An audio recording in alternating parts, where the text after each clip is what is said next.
Assalamualaikum warahmatullahi wabarakatuh. Saya Dr. Suryo dari bagian penyakit dalam, subbagian hematologi dan onkologi Rumah Sakit PKU Muhammadiyah Surakarta. Pada tips sehati kali ini, kita akan menyampaikan tentang kemoterapi.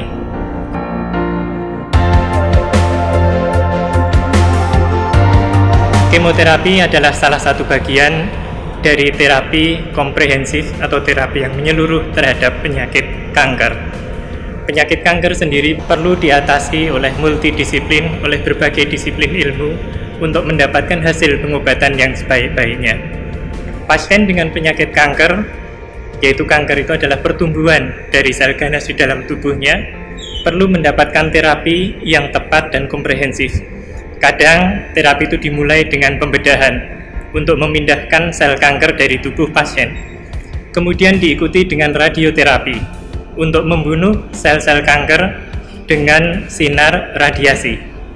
Kemudian dilanjutkan dengan kemoterapi yang merupakan pemberian obat anti kanker sistemik masuk ke dalam badan pasien untuk membersihkan sisa-sisa sel kanker yang masih tersisa di dalam tubuh. Pengobatan-pengobatan yang terbaru di dalam masalah kanker juga tersedia, diantaranya adalah dengan pengobatan tertarget secara molekuler dan juga dengan imunoterapi.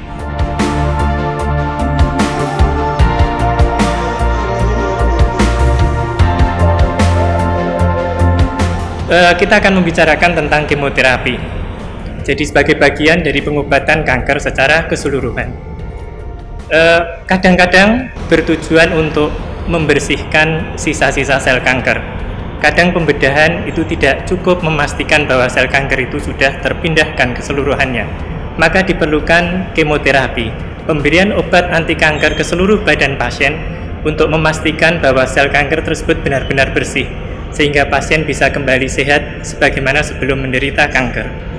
Kadang-kadang kemoterapi diberikan untuk menjadikan tumor tersebut menjadi lebih kecil, jadi diberikan lebih awal sebelum dilakukan pembedahan, sehingga tumor berukuran lebih kecil dan pembedahan bisa dikerjakan dengan sempurna untuk betul-betul membebaskan pasien dari kanker yang dideritanya. Kadang-kadang pemberian kemoterapi dilakukan pada pasien-pasien dengan kanker yang sudah lanjut dan bertujuan paliatif, bertujuan untuk meringankan pasien dengan gejala-gejala yang meringan dengan perbaikan kualitas hidup yang diharapkan.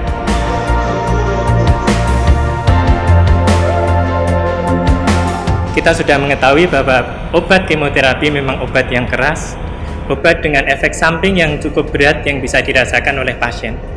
Tetapi di dalam pemberiannya, di dalam penggunaannya pada pasien kanker, kita akan memperhitungkan dengan secermat-cermatnya insya Allah, sehingga pengobatan tadi diharapkan bisa memberikan manfaat lebih dari efek samping yang akan dirasakan oleh pasien. Dan itu sebetulnya memang merupakan kewajiban bagi seorang dokter untuk mempertimbangkan dengan secermat-cermatnya. Ketika kita memberikan obat-obat kemoterapi, maka efek samping yang mungkin muncul pada pasien, diantaranya yang sangat mengganggu pasien adalah rambut yang rontok, mual dan muntah, kemudian kadang-kadang muncul gejala-gejala kesemutan atau gejala-gejala jangka panjang, seperti kadang-kadang juga muncul sesak napas. Sudah barang tentu semuanya harus diantisipasi dan dipertimbangkan dengan sebaik-baiknya. Jadi ketika kemoterapi itu diberikan dengan tepat sesuai dengan tujuannya, maka sebetulnya harapan kita adalah bahwa pasien itu kembali menjadi sehat, bebas dari kanker.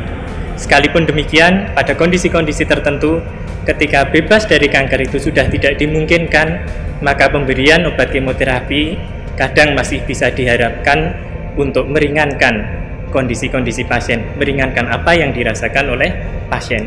Sudah barang tentu dalam kondisi yang terakhir ini harus betul-betul dilakukan pengkajian secara cermat, sehingga obat kemoterapi tersebut masih memberikan lebih banyak manfaat dibandingkan dengan efek samping yang dirasakan oleh pasien.